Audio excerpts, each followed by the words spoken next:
In this video, we'll be graphing a linear function using intercepts. Our problem that we'll be looking at is to graph f of x equals 3/2 x plus 6 using intercepts, and then give the domain and range. Now to find the x-intercept, let y equal 0, and to find the y-intercept, let x equal 0.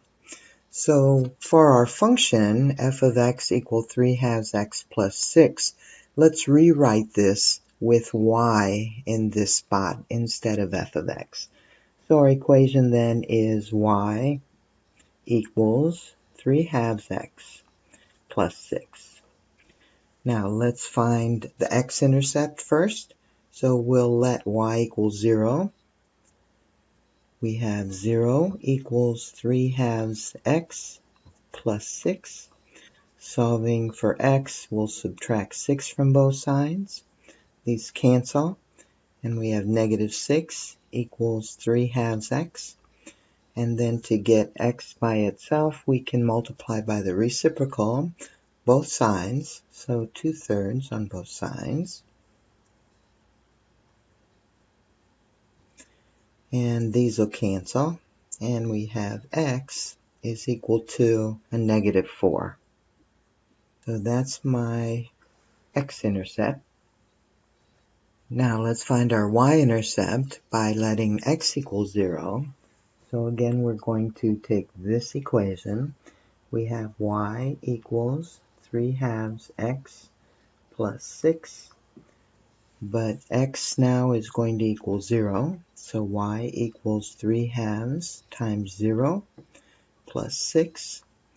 Y is equal to 6. This is equal to 0. So my x-intercept, x is equal to -4. It's right here. My y-intercept, y is equal to 6, is here. So the line through those two intercepts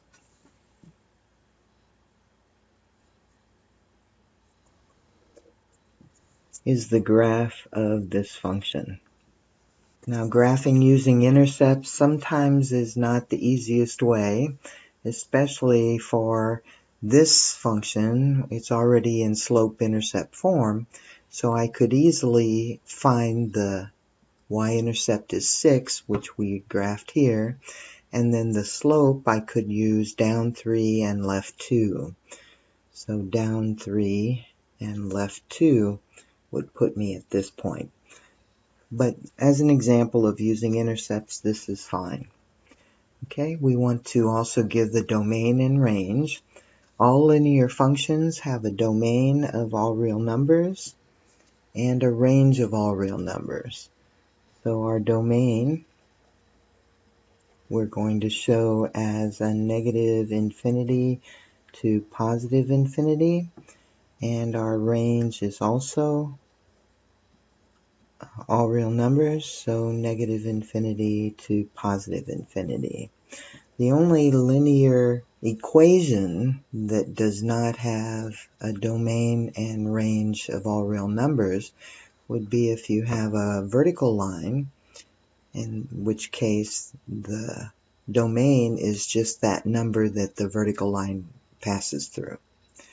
And then if you have a horizontal line, the range on a horizontal line is just that number that it passes through. But we'll deal with that in another video.